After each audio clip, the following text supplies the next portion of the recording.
فاتحہ۔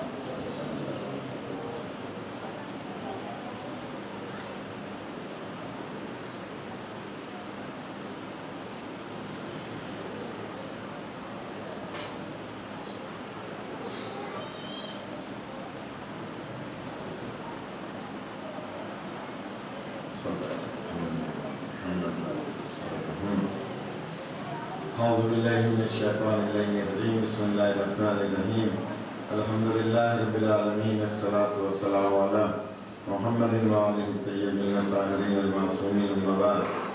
بسم اللہ الرحمن الرحیم، انما یرید اللہ لیذھب عنکم الرجس اہل البیت ویطہرکم تطہیرا۔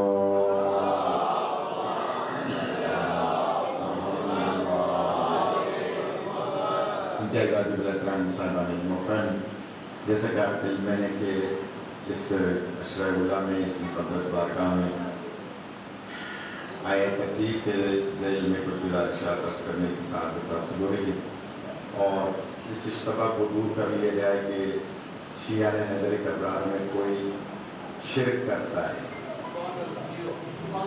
اس لیے کہ یہ اشتباہ پیدا کیا جاتا ہے کہ شیعوں میں کوئی شرک کرتا ہے۔ شیعہ ہو نہیں سکتا اگر وہ شرک کرتا ہے۔ وہ اپنے آپ کو مولا علی کا شیعہ نہیں کہہ سکتا جو اللہ کی ذات میں، اللہ کی صفات میں، اللہ کی عبادات میں یا اللہ کے معاملات میں کسی بھی پہلو سے کوئی شرک کا پہلو نکالتا ہے۔ صرف کچھ سمجھنے اور سمجھانے کی باتیں ہیں۔ یہ جو علم تعزیہ زوجنہ ہے، یہ اللہ تک پہنچنے کا ذریعہ ہے، یعنی یہ وہ ذرائع ہیں کہ جو، پھر جملہ کہہ رہا ہوں، جنہیں دیکھ کر اللہ یاد آئے۔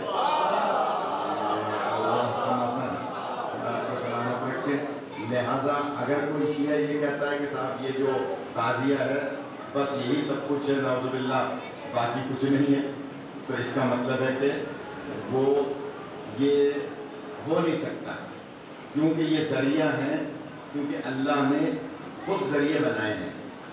خانہ کعبہ اللہ نہیں ہے،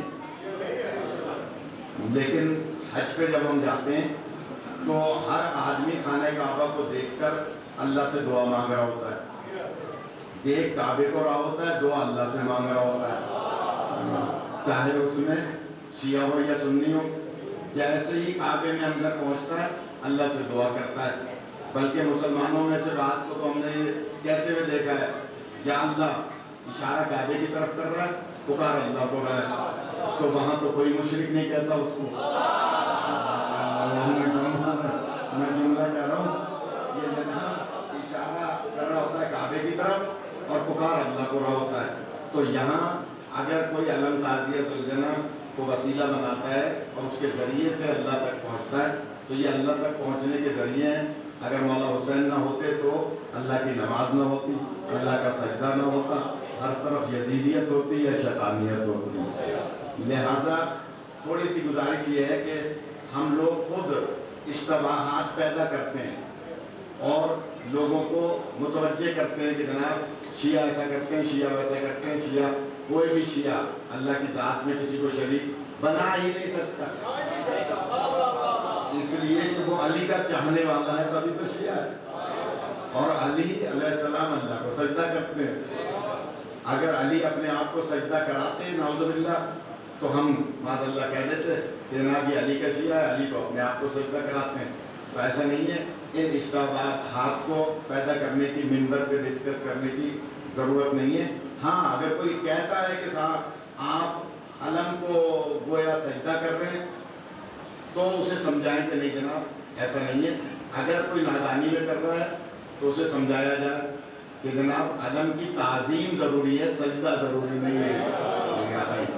تعظیم کا مطلب ہے چوننا، تعظیم کا مطلب ہے اس کا احترام کرنا۔ تو مہربانی کر کے ان موضوعات کو اگر آپ معذرت کے ساتھ مولانا ڈسکس کریں گے اس انداز سے کہ دیکھنے والا، ویڈیو بنانے والا، دوسرے لوگ بات سننے والے کہیں گے کہ جناب اس کا مطلب ہے شیعوں میں کوئی دال میں کالا ہے تبھی تو ڈسکس ہو رہا ہے۔ غور فرمانا ایسا نہیں ہے۔ ہمارے یہاں کسی قسم کا بھی کوئی شرک کرے تو وہ شیعہ ہو نہیں سکتا. اگر کوئی شرک، میں پھر کہہ رہا ہوں منبر سے تاکہ یہ ریکارڈ قائم ہو جائے کہ شیعوں میں کوئی مشرک اس لیے نہیں ہو سکتا کہ شیعہ جیسے اللہ کی توحید کو مانتے ہیں ایسے کوئی مان ہی نہیں سکتا. ہمارے یہاں تو کوئی روایت نہیں ہے کہ اللہ کا پیر ہوگا اور وہ جہنم میں ڈالے گا. ہمارے یہاں تو کوئی روایت نہیں ہے کہ اللہ کی جوتیاں ہوں گی جو ملتانی قصوں کی طرح کی ہوں گی. ہمارے یہاں تو کوئی روایت نہیں ہے. لہذا مہربانی کر کے ہاں کوئی سوال کرتا ہے، کوئی بات کرتا ہے، کوئی پوچھنا چاہتا ہے. ابھی ایک بچے نے نماز میں پڑھ رہا تھا تو سوال کیا، میں نے اس کو بتایا کہ جناب میری نماز جو ہے وہ قصر نہیں ہے، چاہے میں ایک دن بھی کہیں جاؤں تو میں پوری پڑھتا ہوں کیونکہ میں کثیر السفر ہوں. اور اس کا مسئلہ کیا ہے شریعت کا، جانتے ہیں پڑھے لکھے حضرات، کہ جو بندہ ہفتے میں 4 دن سفر میں ہو وہ ہر جگہ پوری پڑھے گا نماز. یہ کثیر السفر ہو جائے گا. تو میں سارا سال جو ہے نا وہ باہر رہتا ہوں، کبھی وہاں پڑھ رہا ہوں کبھی وہاں پڑھ رہا ہوں. تو میں اس نے شاید مجھے پڑھتے ہوئے 4 رکعت دیکھا تو پوچھ لیا ہوگا کہ آپ 4 رکعت کیوں پڑھ رہے ہیں. تو میں کثیر السفر ہوں. جو بھی کثیر السفر ہے وہ روزہ بھی پورا رکھے گا اور نماز بھی. کرنو ٹائم کم ہے، درود پڑھنے والا نہ آواز سے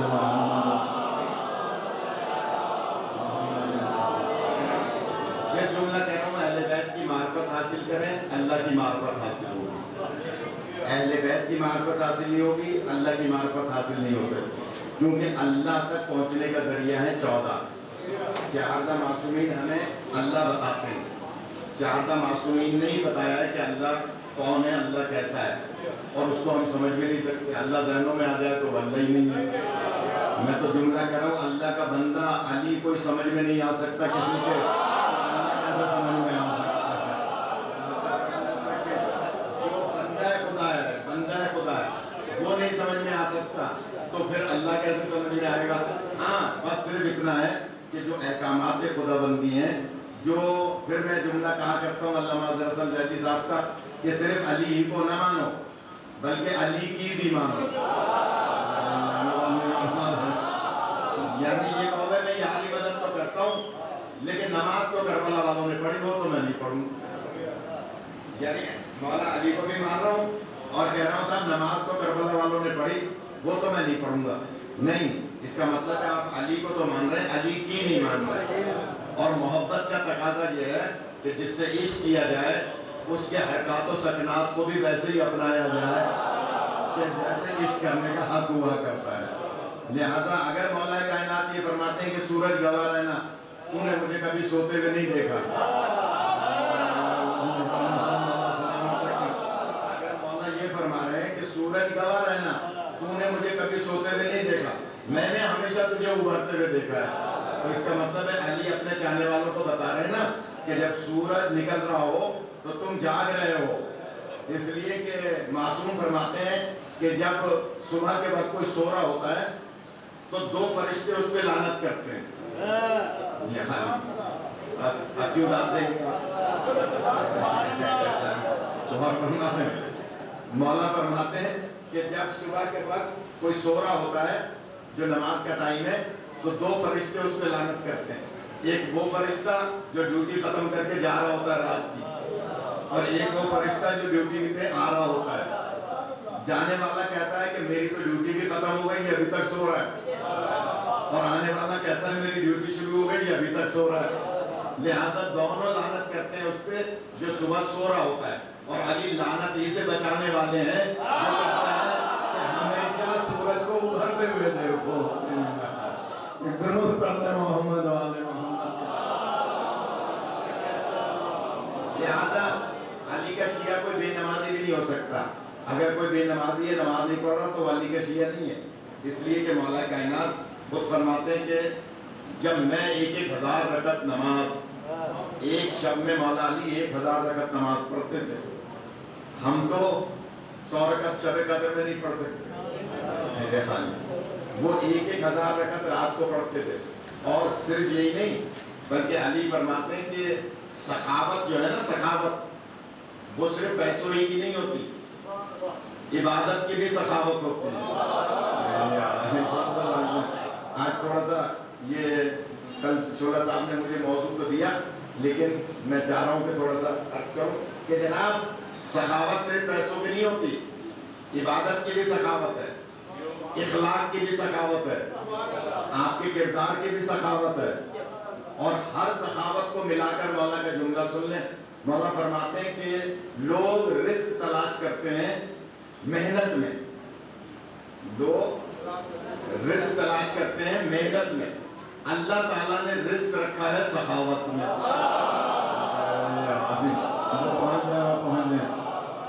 یعنی لوگ تلاش کرتے ہیں کہ صاحب میں محنت کروں گا، بھاگ دوڑ کروں گا تو مجھے رزق ملے گا۔ مولا فرما رہے ہیں کہ آپ 1 روپیہ ملے، 4 آنے اس میں سخاوت کرو، دوسرے دن 2 روپے ہو جائیں گے۔ یعنی سخاوت میں، اور اکثر دیکھا ہوگا آپ نے جمعے کی نماز یہاں ہوتی ہے، جمعے کی نماز میں اگر کوئی سائل بیچارہ کھڑا ہو جائے، غریب ہو، کوئی مسافر ہو، کوئی مانگنے والا ہو، اور وہ کھڑا ہو جائے کہ جناب میں مثلا مسافروں میری مدد کریں، معذرت کے ساتھ میں پرسنل نہیں ہو رہا، مجھے نہیں پتا کوئی یہاں بیٹھا ہوا ایسا بندہ تو مجھے معاف کر دے۔ جیسے ہی سائل کھڑا ہوتا ہے کوئی نہ کوئی بندہ نیچے سے شور مچاتا ہے، بیٹھ جاؤ نماز خراب کر رہے ہو۔ اس کا کردار دیکھیے گا، جو اس پہ اعتراض کرتا ہے نا، اس کا کردار دیکھیے گا، وہ کبھی ٹکا خیرات نہیں کرتا ہوگا، خود کبھی ٹکا خیرات نہیں کرتا ہوگا، سائل کو جھڑکتا ہوگا۔ اس کا مطلب سبھی ایسا کرتے ہیں، ناراض ہو رہے ہیں، لگتا ہے کوئی بیٹھے ہیں ایسے۔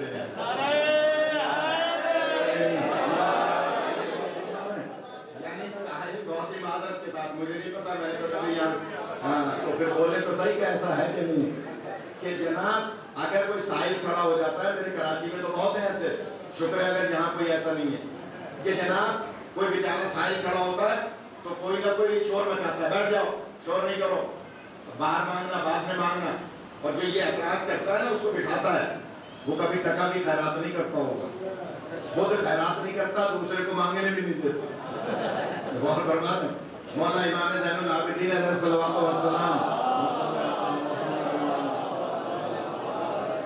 مولا فرماتے ہیں کہ سائل اگر گھوڑے پہ سوار بھی آئے، سائل مانگنے والا اگر گھوڑے پہ سوار بھی آئے، آپ اس کی کچھ نہ کچھ مدد کرو، کیونکہ مجبور ہوگا، گھوڑا بیچ نہیں سکتا۔ آج کار، اگر کوئی کار میں آئے اور آپ سے سوال کرے تو شولا صاحب کہیں جناب یہ تو کار میں آیا، اس کی کیوں مدد کرو؟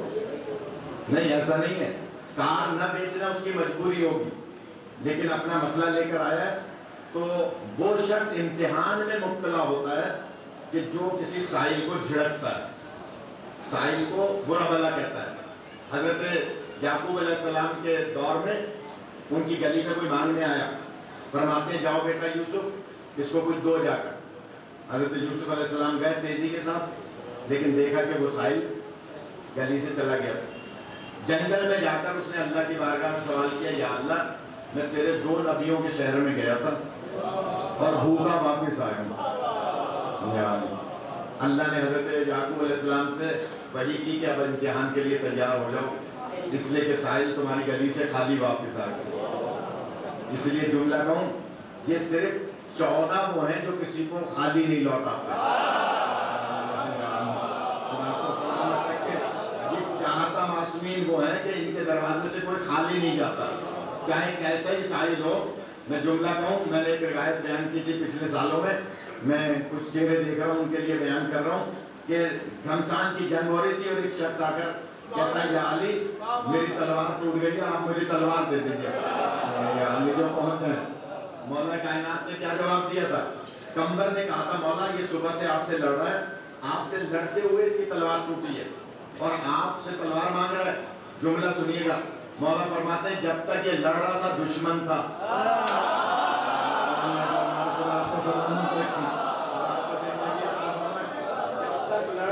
دشمن تھا، لیکن جب اس نے سوال کیا ہے تو سائل بن گیا ہے، اور علی ہے ہی نہیں جو سائل کے سوال کو پورا نہ کرے۔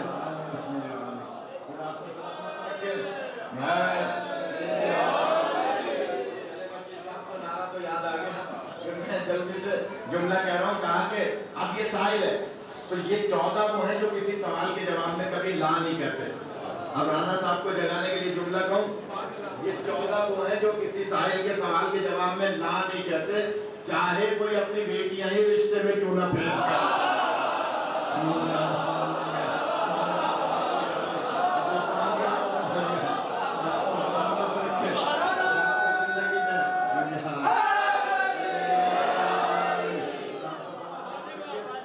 کبھی کسی سوال کے جواب میں لا نہیں کرتے۔ آج ہی میں ابھی پڑھ کے آ رہا ہوں چنیوٹ سے، وہ کیا علاقہ ہے برنو، چنیوٹ سے تھوڑا سا آگے 30 شرکی، ہاں تو وہاں سے پڑھ کے آ رہا ہوں، تو وہاں ایک بچے نے سوال کیا، کہنے لگے یہ نبی پاک کو کیا ضرورت تھی ایسی عورتوں سے شادی کرنے کی جن سے سرکار کا مزاج نہیں ملتا تھا؟ سوال وہ کر رہا ہے، ناراض آپ ہو گئے۔ کہنے لگا کہ جناب رسول پاک کو ایسی خواتین سے شادی کرنے کی کیا ضرورت تھی کہ جن کا مزاج سرکار کے مزاج سے مطابقت نہیں رکھتا تھا؟ اگر کوئی ناراض ہو رہا ہے تو ہاتھ اٹھائے تو میں جواب دوں۔ کہنے لگا کہ سرکار کو ایسی خواتین سے شادی کرنے کی کیا ضرورت تھی جن کا مزاج سرکار کے مزاج سے مطابقت نہیں رکھتا تھا؟ تو میں نے اس سے کہا کہ اتنی سی بات سمجھ میں نہیں آتی، تاریخ میں دکھا دو سرکار کسی کے دروازے پہ رشتہ مانگنے گئے ہوں۔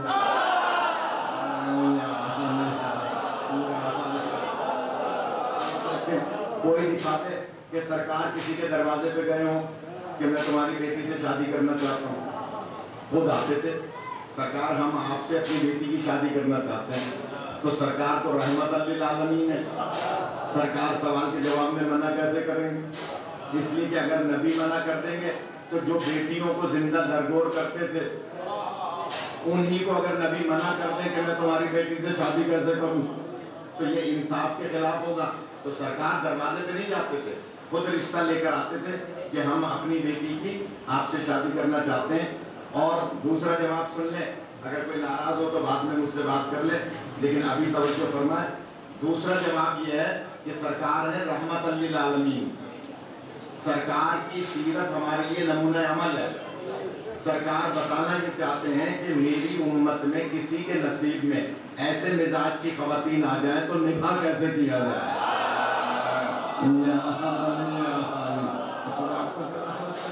ان کے ساتھ زندگی کیسے گزاریں گے؟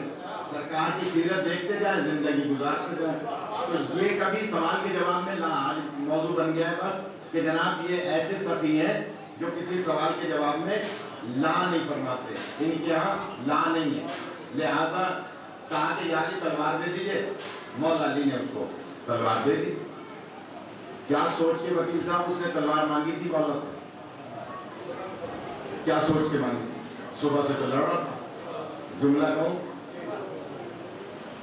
کافر ہے، مشرک ہے، لیکن خاندان بنی ہاشم کی سخاوت سے واقف ہے۔ آپ کا سلامت رکھے، یہ جانتا ہے۔ اب جملہ ہے اس طرف والوں کے لیے، ادھر شاید پنکھے کم ہیں آمادہ نہیں ہے، میں اس طرف والوں کے لیے جملہ کہہ رہا ہوں کہ جناب مولا کائنات تلوار دے دیتے ہیں۔ کیا سوچ کے تلوار مانگ رہا ہے؟ جانتا ہے کافر مشرک ہے، لیکن جانتا ہے کہ علی اس ابو طالب کے لال ہے جو مارنے میں دیر کر سکتا ہے، دینے میں دیر نہیں کرے گا۔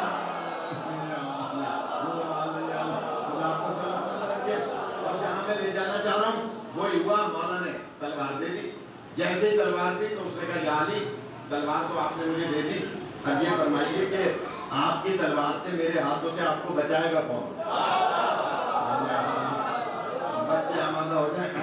نوجوان، مولا علیہ السلام کی عادت تھی وہ کبھی کمر پہ زرہ نہیں باندھتے تھے، سینے پہ زرہ باندھتے تھے، اور وہ بھی حکم نبی تھا۔ سرکار کا حکم تھا کہ سینے پہ زرہ باندھا کرو، کمر پہ نہیں باندھا کرو۔ نبی نے خود فرمایا تھا کہ تم کمر پہ زرہ مت باندھا کرو۔ کسی صحابی نے پوچھا کہ علی کی کمر پہ آپ زرہ کیوں نہیں بنواتے؟ باقی تو ہر سپاہی سینے پہ بھی باندھتا ہے، کمر پہ بھی باندھتا ہے۔ مولا کا جواب سنیے گا، فرماتے ہیں کہ ہر سپاہی اور علی میں فرق ہے۔ ہر سپاہی اپنے دشمن کو پشت دکھا سکتا ہے،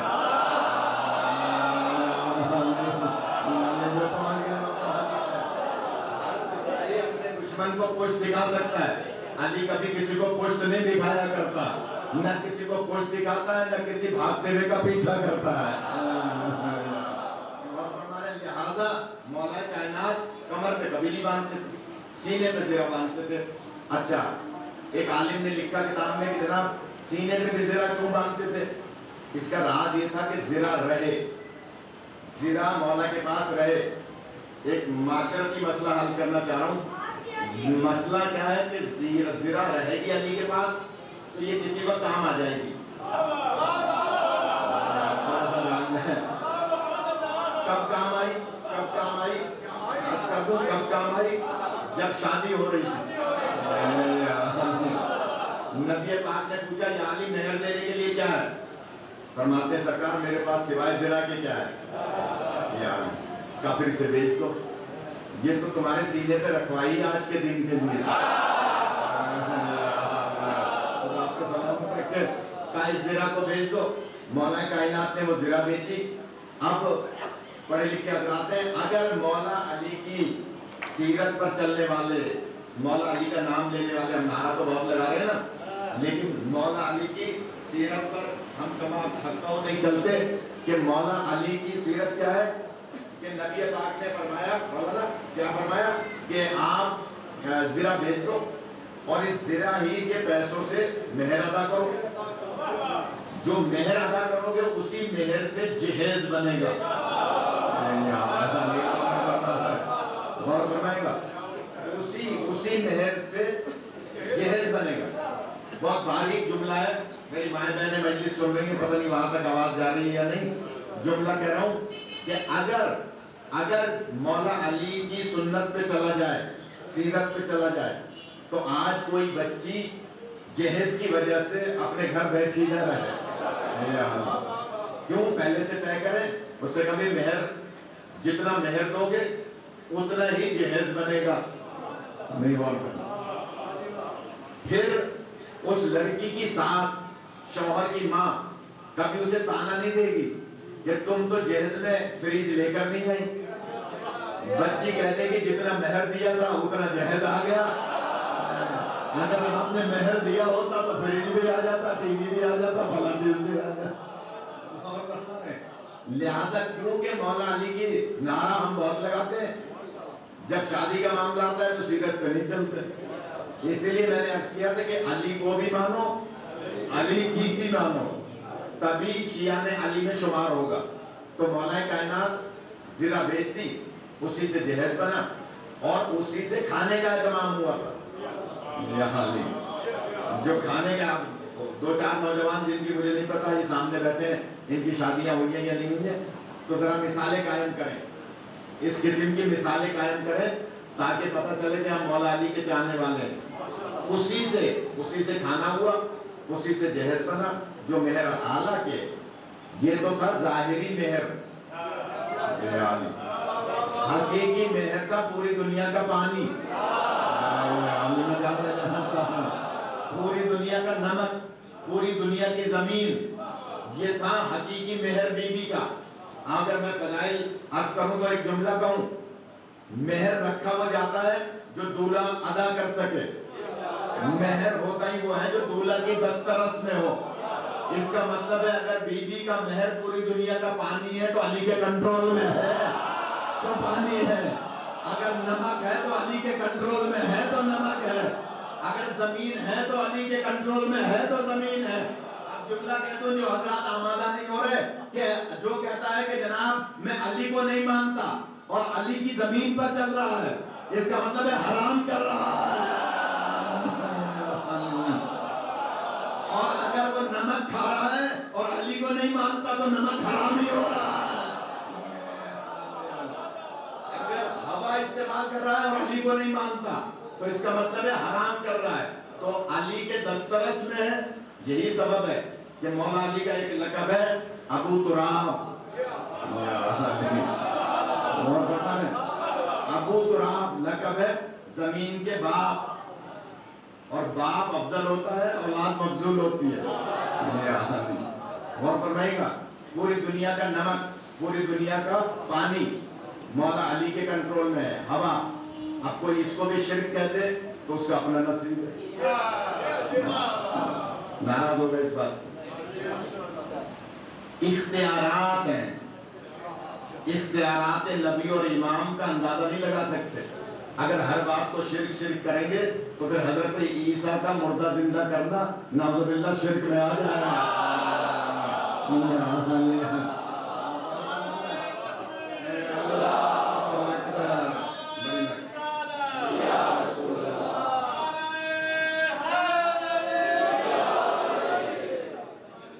اختیار اور چیز ہے, اور اللہ کی ذات یا صفات میں کسی کو شریک کرنا شرک ہے. اللہ نے ان کو اختیارات دیے ہیں, اختیارات نبی اور آل نبی پر پوری کئی کتابیں ہیں, ایک دو نہیں 20 کتابیں کہ اللہ نے ان کو اختیار عطا کیا ہے یہ بتانے کے لیے کہ جب ان کو دیکھو تو مجھے پہچانو, اگر ان کی معرفت ہوگی تو میری معرفت ہوگی. لہٰذا ہر بات میں ہر چیز میں شرک کا پہلو دشمنان اسلام نکالتے ہیں. محب اہل بیت شرک ہوئی مشرک پھر کلمہ کیوں پڑھ رہا ہے لا الہ الا اللہ, پہلے کہہ رہا ہے لا الہ الا اللہ, تو اس کا مطلب ہے تیرا کوئی شریک نہیں ہے. اور شرک سب سے بڑا ظلم ہے. اللہ ہر گناہ معاف کر دے گا, کل مولانا نے آیت بھی پڑھی تھی, لیکن اللہ شرک کو معاف نہیں کرے گا. اس لیے کوئی شیعہ حیدر کرار میں مشرک ہو نہیں سکتا, کیونکہ شیعہ حیدر کرار ہزار رکعت نماز پڑھا کرتے تھے. یہیں سے بات میری مڑ گئی تھی, تو بس عرض کر رہا ہوں کہ اللہ نے ان کو ایسا پاک و پاکیزہ رکھا ہے جیسے پاک رکھنے کا حق ہے. اگر اجازت دیں تو 2 جملے عرض کیے جائیں, اور وہ یہ کہ آیہ تطہیر اہل بیت کو پاک کرنے والی آیت نہیں ہے, اہل بیت کے پاک رہنے کا اعلان کرنے والی آیت.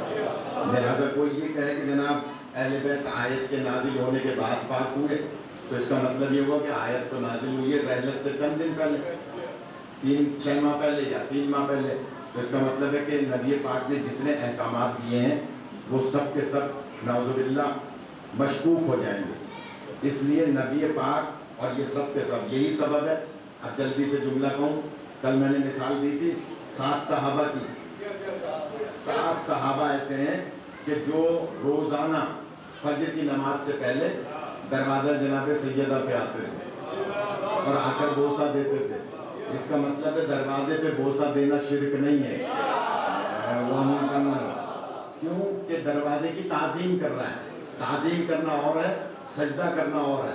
سجدہ سوائے اللہ کے کسی کو نہیں ہے, لیکن تعظیم کر رہا ہے جناب سلمان و ابوذر و قمبر.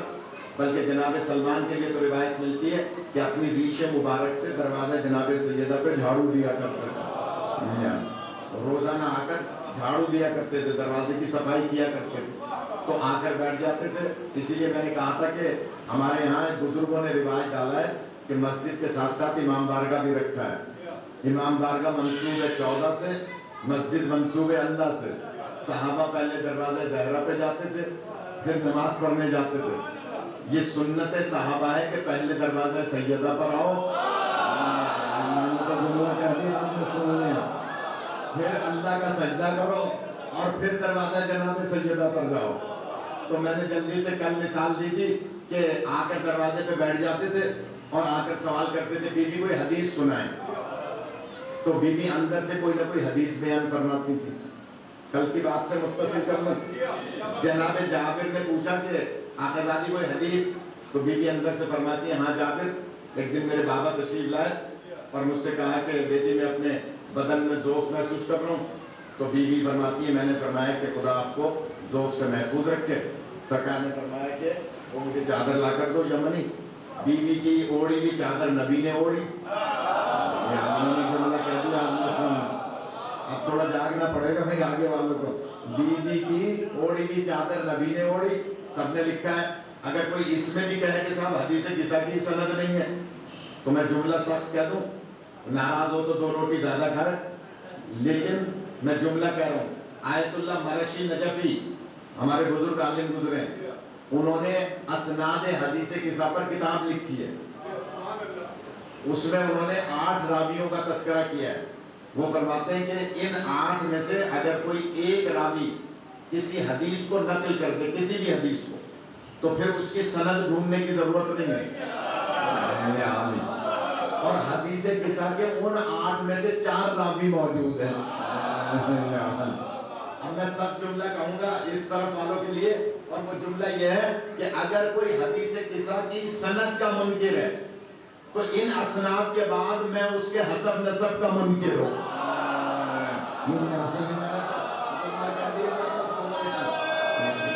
خدا آپ کو سلامت رکھے۔ اس لیے کہ اتنی اسناد کے بعد بھی کوئی کہے کہ صاحب اس کی سند نہیں ہے تو وہ پھر اپنی سند ڈھونڈے، اس کو اپنی سند نہیں ملے گی۔ لوگوں کو توفت العوام کا پتہ نہیں ہوتا، کتاب کا حوالہ پوچھتے ہیں۔ طہارت اور وضو کے مسائل کا پتہ نہیں ہوتا اور بڑے بڑے کتابوں کے نام پوچھتے ہیں کہ جناب اس کی سند کیا ہے۔ تو بس حضرت جابر ابن عبداللہ انصاری سے بیوی فرماتی ہے کہ میرے گھر میں میرے بابا تشریف لائے، اور کل میں نے مثال دی تھی کہ جناب زہرا فرما رہی ہیں کہ میرے بابا میرے گھر تشریف لائے، اور کل میں نے مثال دی تھی کہ مرض بتایا ہی اس کو جاتا ہے جس سے کے ذریعے سے شفا ملنے کی توقع ہوا کرتی ہے۔ کا بیٹی میں اپنے جسم میں بدن میں ذوق محسوس کر رہا ہوں، بی بی فرماتی ہے خدا آپ کو ذوق سے محفوظ رکھے۔ بی بی نے یہ جملہ کہہ کے بتا دیا کہ آپ بیان تو مجھ سے فرما رہے ہیں، شفا اللہ ہی دے گا۔ اس کا مطلب یہ ہوا کہ شیعہ کبھی شرک نہیں کر سکتا۔ بی بی فرماتی ہیں خدا آپ کو ذوق سے محفوظ رکھے۔ سرکار نے چادر اوڑھی، سر کا پا ایک نور ہے جو آسمان کو پہنچ رہا ہے۔ بی بی فرماتی ہیں کہ جب ہم پانچوں کے پانچوں چادر کے اندر آ گئے، فلما تمنا جمیعاً تحت الکسا، تو جبرائیل امین نے اللہ سے سوال کیا کہ یہ چادر کے نیچے کون ہے؟ تو اب میں یہیں سے 2 جملے آگے بڑھانا چاہ رہا ہوں کہ جناب بی بی نے سوال کیا کہ جبرائیل امین اللہ سے پوچھ رہے ہیں کہ چادر کے نیچے کون ہے؟ بی بی تو چادر کے نیچے ہیں، جبرائیل وہاں پوچھ رہے ہیں۔ اس کا مطلب ہے زہرا کہتے ہی اس کو ہیں جو زمین پر بیٹھ کر آسمان کی خبریں رکھا کرتی ہیں۔ خدا آپ کو سلامت رکھے۔ بس یہاں سے بات آگے بڑھانا چاہ رہا ہوں اگر آمادہ ہے کہ بی بی فرماتی ہے کہ اے جابر، جیسے ہی میرے بابا تشریف لائے، فرمایا کہ بیٹی میں اپنے بدن میں ذوق محسوس کر رہا ہوں، لیکن سرکار نے لفظ جسم نہیں فرمایا، لفظ بدن فرمایا۔ بدن کہتے ہیں گردن سے لے کر پیروں تک کے حصے کو، جسم کہتے ہیں سر سے لے کے پیروں تک کے حصے کو۔ بچوں کے کام آئے گی یہ روایت، نبی پہلے ہی بتانا چاہتے ہیں کہ میں جسم نہیں کہہ رہا، جسم میں سر بھی آتا ہے۔ کل کو کوئی معمولی بخار میں مجھ پر ہزیان کی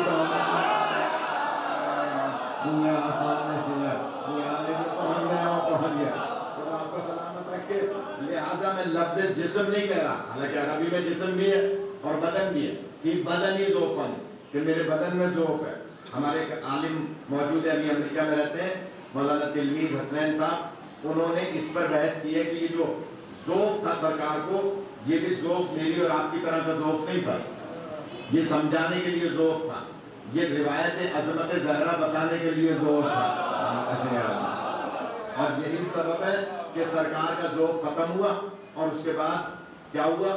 جناب جابر سے فرماتی ہیں جابر تھوڑی دیر بعد میرے لال حسن آئے اور انہوں نے کہا کہ اماں میں اپنے نانا کی خوشبو محسوس کرتا ہوں۔ نانا تو کمرے کے اندر چادر کے نیچے تھے، شہزادے صحن میں آئے تھے۔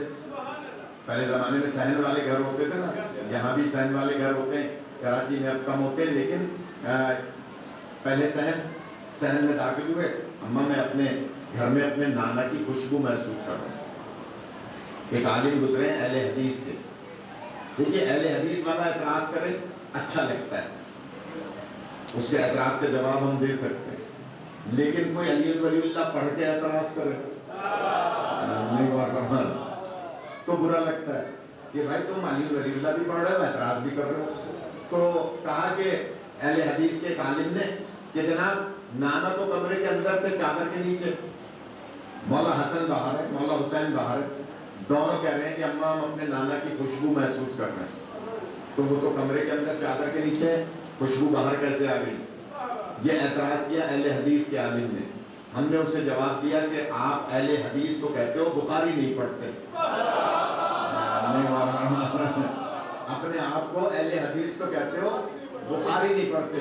تم بخاری مسلم میں یہ سیاہ ستہ پڑھو تو تمہیں پتہ چلے کہ نبی پاک نے تم جیسوں کو جواب دینے کے لیے پہلے سے کہا ہوا ہے کہ الحسن والحسین ریحانتین، حسن اور حسین میری خوشبو ہے، اور خوشبو کبھی گل سے جدائی نہیں ہوا کرتے ہیں۔ خوشبو کبھی گل سے جدا نہیں ہوتی۔ اور اگر یہ اپنے ناظم جلسہ کے لیے جملہ کہہ رہا ہوں، جو شاعری کرتے ہیں ان کے لیے جملہ کہہ رہا ہوں کہ گل کی قیمت ہی خوشبو کی وجہ سے ہوتی ہے۔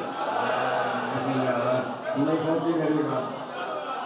اگر گل میں خوشبو نہیں ہے تو آپ دیکھتے ہیں بہت سارے پھول لگے ہوتے ہیں، یہ پھول لگے ہوئے تعزیے پہ بھی آپ نے پھول لگائے ہوئے، لیکن قریب جائیں گے تو خوشبو نہیں ہے نا، کیونکہ امیٹیشن ہے۔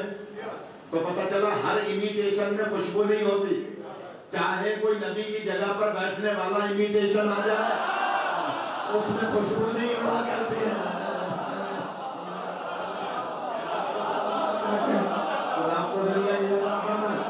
خوشبو نہیں ہوگی تو امیٹیشن ہوگا، جو اصلی ہوگا اس میں خوشبو ہوگی۔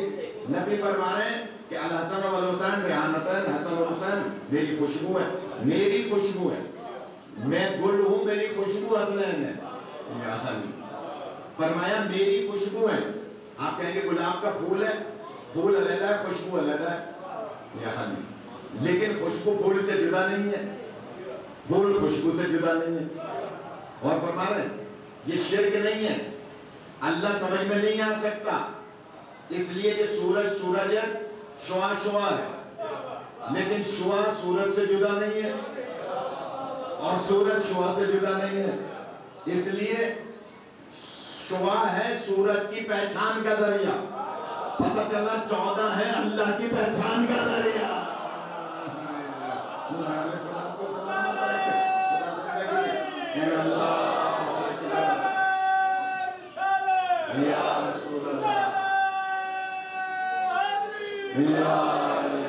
سلامت رکھے۔ اس دفعہ رانا صاحب متوجہ نہیں ہے تو نعرے والے بھی کم ہیں، مگر کوئی بات نہیں، مجھے اس کی پرواہ نہیں ہے کہ آپ نعرہ لگائیں یا نہیں لگائیں، بات پہنچنی چاہیے کہ جناب سیدہ فرما رہی ہیں کہ میرے شوہر تشریف لائے، اگر یہاں تھوڑا سا اجازت ہے تو تجزیہ کروں۔ معرفت کی مجلس ہیں، میں برزخ بھی دکھا سکتا ہوں، قبر کے سانپ بچھو بھی دکھا سکتا ہوں، لیکن رمضان میں آپ مجھے رمضان میں بلائیں اور درسی مجلس رکھیں تو پھر دیکھیں میں برزخ کیا بتاتا ہوں آپ کو۔ لیکن محرم ہے معرفت کا مہینہ، اور رمضان ہے، معرفت ہوگی تو اللہ پہچاننے میں آئے گا، اگر معرفت نہیں ہے اہل بیت کی تو اللہ سمجھ میں نہیں آئے گا۔ لہٰذا ان مجالس میں دور دور سے لوگ آتے ہیں معرفت اہل بیت حاصل کرنے کے لیے۔ معرفت تب حاصل ہوگی جب ان کی محبت دل میں پیدا ہوگی۔ اللہ نے ایک سوال ہے میرا، بس آج کچھ ایسی باتیں ہو رہی ہیں، اللہ نے آخر ان کے احترام کا حکم کیوں دیا؟ اس لیے کہ جتنا احترام بلند ہوگا اتنا دل میں عزت و شرف بلند ہوگا، اور جتنا عزت و شرف بلند ہوگی اتنا عبادت میں ندرت پیدا ہوگی۔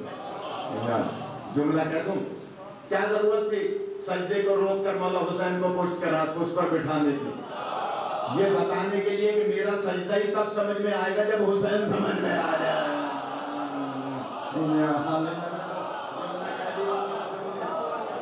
کیا ضرورت ہے؟ خدا آپ کو سلامت رکھے۔ جب تک حسین کی معرفت نہیں ہوگی میرا سجدہ سمجھ میں نہیں آئے گا۔ یہ ضرورت اس بات کی تھی کہ پہلے ان کی معرفت حاصل کریں، ان کی عظمت کو پہچانیں۔ جب ان کا احترام کریں گے، ان کی عظمت پہچانیں گے تو اللہ کی عبادت میں ندرت پیدا ہوگی۔ ورنہ نماز میں کھڑے کاروبار کا سوچ رہے ہیں۔ آج دکان پہ کتنے لوگوں نے آ کے روٹی خریدی ہوگی میرے شولہ صاحب کی ہوٹل، کتنوں نے جو ہے سالن خریدا ہوگا۔ نماز پڑھ رہے ہیں اللہ کی اور دھیان ہوٹل میں، تو کیا مطلب؟ میں شعلہ صاحب پہ رکھ کے، ہماری اردو میں کہتے ہیں بیٹی کو کہہ کے بہو کو سمجھایا جاتا ہے، نہیں بات نہیں میری بتا، بہو کو کیا نو کہتے ہیں، کیا کہتے ہیں؟ ہاں، تو بیٹی کو کہتے نو کو سمجھایا جاتا ہے۔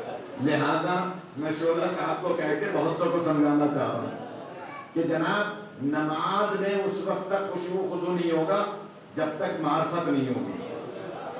بے سواد کی نماز، مولا فرماتے ہیں نا کہ شک کی نماز سے، شک کی عبادت سے یقین کی نیند بہتر ہے۔ لہذا معرفت حاصل ہوگی، اسی لیے مولا امام جعفر صادق علیہ السلام امام سے کسی نے پوچھا، جی امام سے کسی نے پوچھا کہ مولا میں نماز میں کھڑا ہوتا ہوں، دنیا بھر کے خیالات آتے ہیں، نماز میں دنیا بھر کے خیال آتے ہیں، تو اس سے کیسے میں چھٹکارا حاصل کروں؟ امام فرماتے ہیں کہ نماز میں کھڑے ہوا کرو تو جو کچھ پڑھ رہے ہو، قرأت کر رہے ہو، اس کا مفہوم اپنے ذہن میں رکھا کرو۔ مثلا بسم اللہ پڑھی تو اب بسم اللہ کا ترجمہ ذہن میں رکھو کہ بسم اللہ الرحمن الرحیم، شروع اس کے نام سے جو رحمان الرحیم ہے، الحمدللہ رب العالمین پڑھا تو ذہن میں لاؤ کہ تمام تعریفیں اس خدا کی جو عالمین کا رب ہے۔ امام فرماتے ہیں جب ذہن میں تصور میں ترجمہ لاؤ گے، مفہوم لاؤ گے تو دنیا کا خیال ہٹ جائے گا، مفہوم کی طرف آمادہ ہو گیا۔ خدا سلامت رکھے۔ لہٰذا وہ کچھ جو بھی آپ پڑھ رہے ہیں، قرأت کر رہے ہیں، اسے اپنے مفہوم میں، اپنے ترجمے میں، جو بھی زبان ہے اس کو اپنے زبان سے لائیں۔ اسی لیے مولا فرماتے ہیں کہ نماز میں کھڑے ہو تو دل کی حفاظت کرو۔ یاد ہوگا یہ میں نے اس مجلس میں کسی سال بیان کیا تھا کہ نماز میں کھڑے ہو تو دل کی حفاظت کرو، گھر سے باہر نکلو تو آنکھوں کی حفاظت کرو، دسترخوان پر بیٹھو تو حلق کی حفاظت کرو، محفل میں بیٹھو تو زبان کی حفاظت کرو۔ 70 فرامین ہیں حفاظت کے۔ تو بس میں عرض کر رہا تھا کہ بی بی فرماتی ہیں کہ تھوڑی دیر میں میرے شوہر تشریف لائے، انہوں نے بھی یہی کہا کہ میں اپنے گھر میں اپنے سردار کی خوشبو محسوس کروں، ہیں تو کمرے کے اندر چادر کے نیچے اور خوشبو محسوس کر رہے ہیں باہر دروازے کے پاس، اس کا مطلب ہے کہ ان سے خوشبو جدا نہیں ہو سکتی، جہاں یہ ہے وہاں وہ ہیں۔ اچھا اگر اجازت دے تو اب ٹائم کم رہ گیا، کیا کروں کہ یہ چنیوٹ والے مجھ سے پہلے وہ پڑھتا ہے ذاکر کامران بھی ہے تو تھوڑا سا دیر کر دیتے ہیں۔ تو میں عرض کر رہا ہوں کہ جناب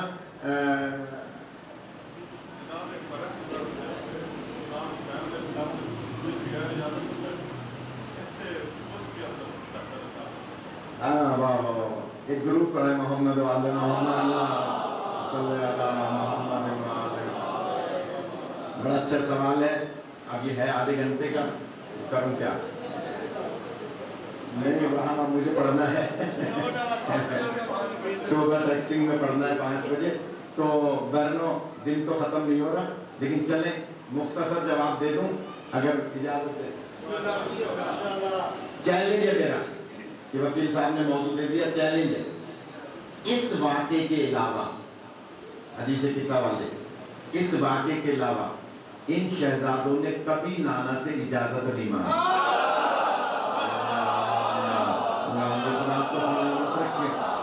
چیلنج ہے، میں ذمہ داری سے کہہ رہا ہوں، تحقیق کر لیجیے گا، مولانا بزرگ حضرات تشریف فرمائے، تحقیق کر لیجیے گا، کبھی اجازت نہیں مانگی۔ کھیلتے گئے مسجد میں، نانا کی گود میں آ کے بیٹھ گئے، نانا خطبہ دے رہے ہیں۔ ابھی اگر یہ بچہ ممبر پہ چڑھنے لگے تو سب سے پہلے رانا صاحب ناراض ہوں گے، کہاں جا رہے ہو؟ مولانا مجلس پڑھ رہے ہیں تم ممبر پہ چڑھ رہے ہو، ناراض ہوں گے نا؟ کیوں کہ ظاہر ہے کہ یہ ادب کے خلاف ہے کیونکہ بچہ ممبر پہ چڑھ جائے۔ لیکن اس کا مطلب کیا ہوا؟ نبی نے مولا حسین کو ممبر پہ چڑھتے ہوئے نہ روک کر بتایا کہ ادب حسین یہی ہے۔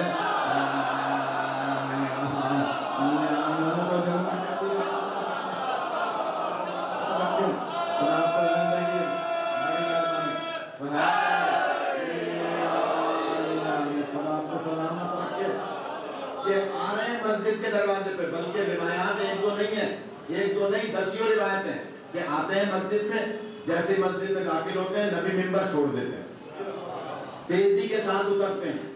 یہ سائم چشتی نے بھی لکھا ہے، طاہر القادری نے بھی لکھا ہے، شیعہ علماء علامہ مجلسی نے بھی لکھا ہے کہ جناب اترتے تھے سرکار ممبر سے، تیزی سے آگے بڑھتے تھے، مولا حسین کو گود میں بٹھاتے تھے، لیتے تھے اور آگے ممبر پہ بیٹھ جاتے تھے، ممبر پہ بیٹھ جاتے تھے گود میں لے کر۔ اس کا مطلب ہے ہر بچے کا ممبر پہ مولوی کا گود میں لے کے بیٹھنا مکروہ ہے، حسین کا لے کر بیٹھنا سنت نبی ہے۔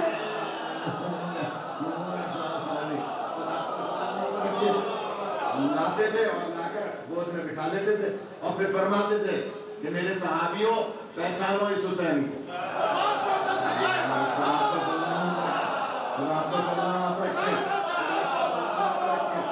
صحابہ سے فرماتے تھے کہ پہچانو اس حسین کو، ارفعوا معرفت حاصل کرو، اس حسین کو پہچانو کہ یہ حسین کون ہے، اس کی معرفت حاصل کرو۔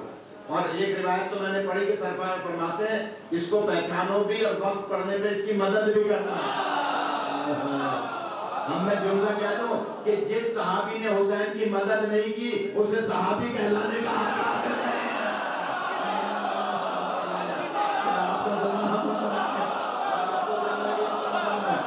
آپ کو سلامت رکھیں۔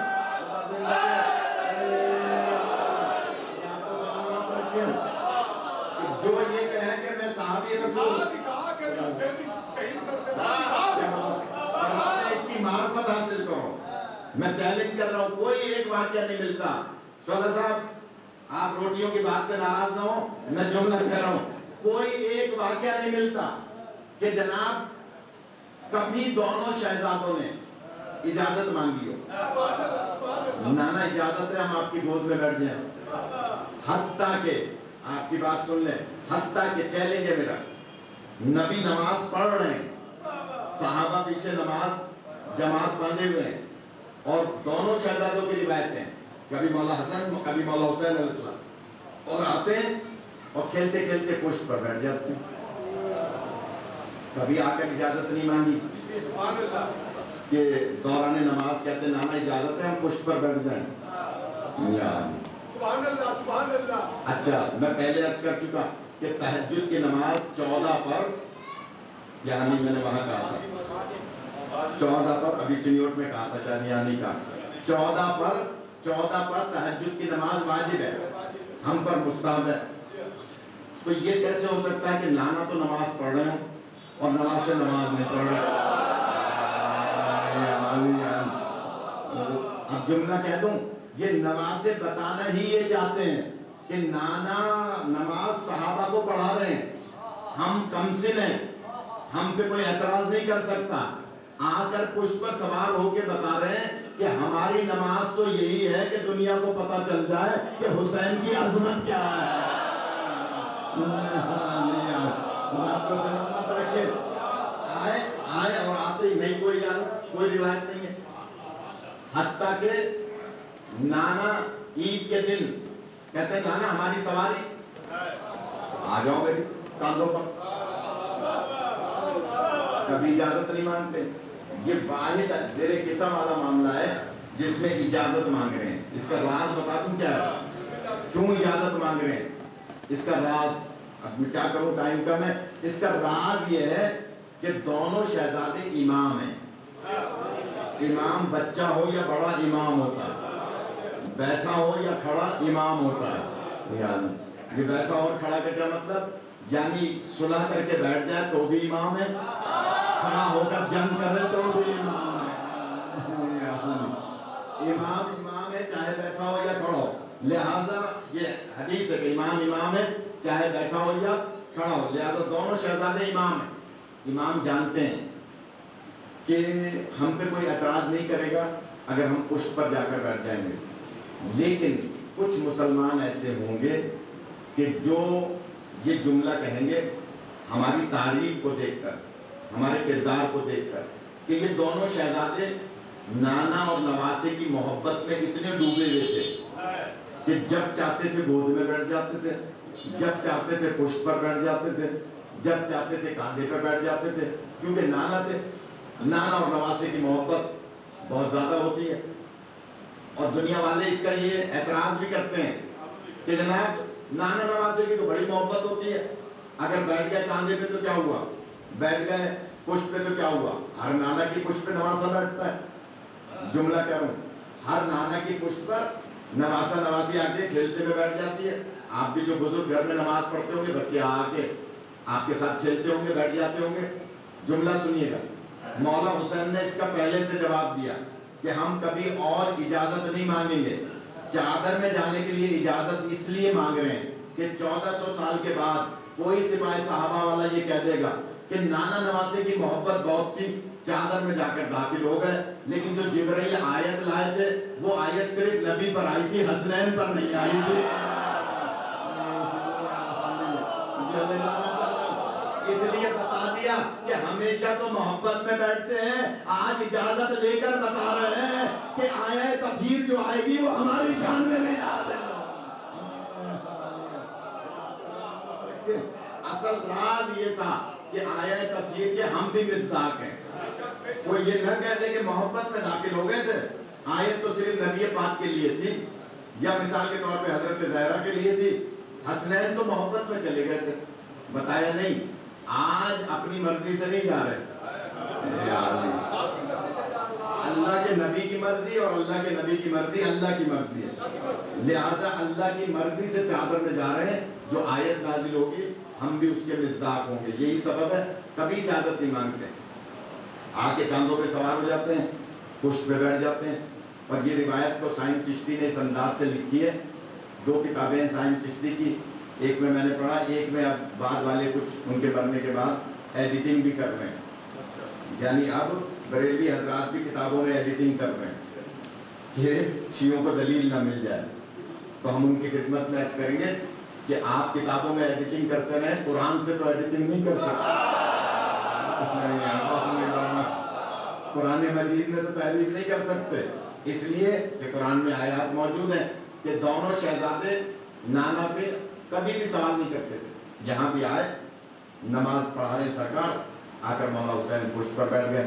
یہ روایت میں نے پچھلے سال کسی موضوع میں بیان کی تھی، بچوں کے لیے عرض کر رہا ہوں کہ بیٹھے کیسے، بیٹھے ایسے تھے کہ مولا حسین کا رخ صحابہ کی طرف تھا، تھک گئے میرے خیال میں، رخ نبی کی پشت پر بیٹھے تو رخ کیسے تھا، رخ صحابہ کی طرف اور پشت قبلے کی طرف۔ اعتماد حسین دیکھیں، آج بھی بچے کی فطرت یہ ہے کہ اگر وہ آپ کی پشت پر دوران نماز بیٹھے گا تو فطرت کے مطابق ایسے بیٹھے گا کہ اگر میرے نانا اٹھنے لگے، بابا اٹھنے لگے تو میں جلدی سے ان کی گردن پکڑ کے اپنے آپ کو گرنے سے بچا لوں۔ آج حسین کو پتا ہے جب تک میں اتروں گا نہیں نانا اثر ہی نہیں اٹھائے گا، لہٰذا پشت پر ایسے بیٹھے کہ صحابہ کی طرف رخ ہے۔ اب کوئی ناراض ہو تو پھر میں عرض کر رہا ہوں کہ بعد میں مجھ سے بات کر لے، لیکن جملہ سنیں، مولا حسین کیوں بیٹھے صحابہ کی طرف رخ کر کے؟ امام کے فعل میں تو حکمت ہے نا، کیوں بیٹھے صحابہ کی طرف رخ کر کے؟ جانتے ہیں کہ جب یہ تھک جائیں گے نا سجدے کو طول دے کر، جب یہ تھک جائیں گے تو سر اٹھائیں گے، سر اٹھائیں گے تو نماز اللہ کی ہوگا، دیکھ حسین کو رہے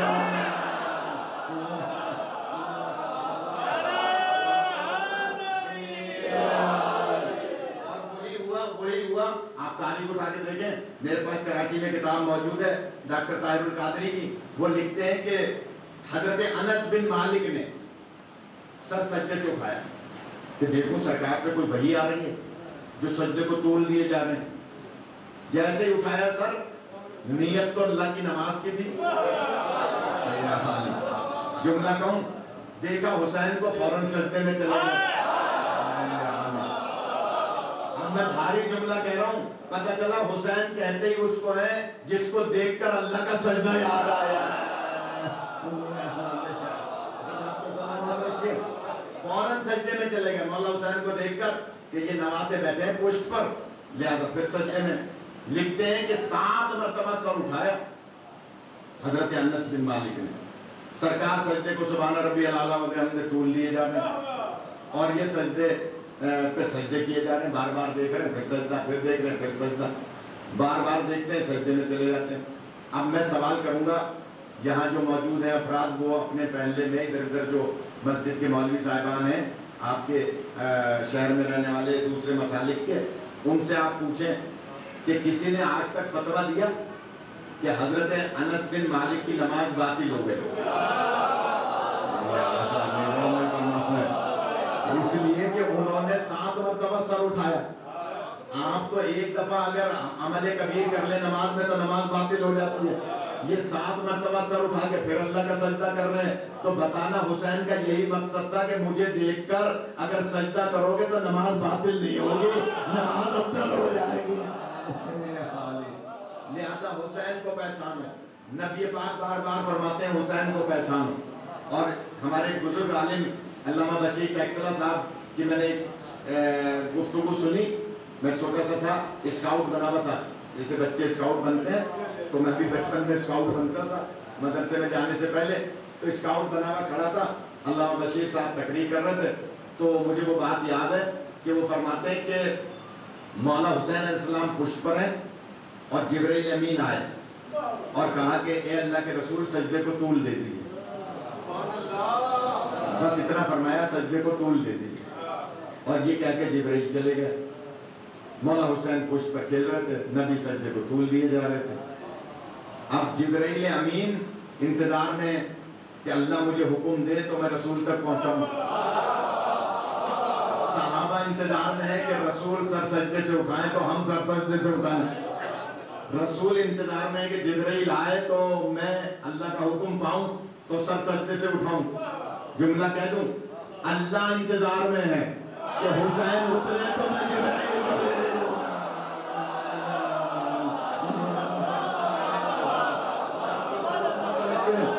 بتائیے جس حسین کی اللہ ناز برداری، زندہ آباد، زندہ آباد،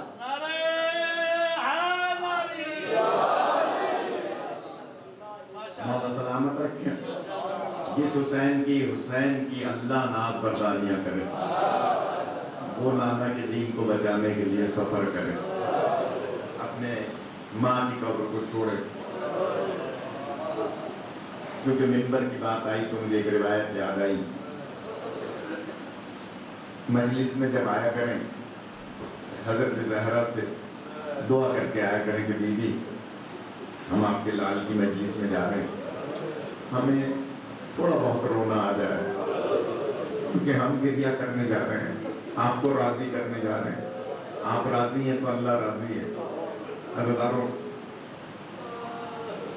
حضرت عباس سے علمدار گھوڑا دوڑاتے ہوئے آئے، سنیے گا جو رونے آئے، اور کہا کہ آقا ہمارے قافلے کے پیچھے کوئی قافلہ آ رہا ہے، دھول اڑتی ہوئی دکھائی دیتی ہے، مولا میں نے یہ محسوس کیا ہے کہ ہم جہاں خیمے لگاتے ہیں اس کے پیچھے فاصلے پر کوئی خیمہ لگ جاتا ہے، تو مولا اگر اجازت دیں تو میں پتہ لگاؤں کون ہے جو ہمارے پیچھے پیچھے چل رہا ہے۔ مولا فرماتے ہیں ہاں عباس جاؤ جا کر دیکھو کون ہے۔ حضرت عباس علمدار آئے، کیا دیکھا 100 سال سے زیادہ ضعیف ایک بزرگ ہیں جو پیچھے پیچھے آ رہے ہیں، ایک غلام ساتھ ہے، صرف 2 افراد ہیں۔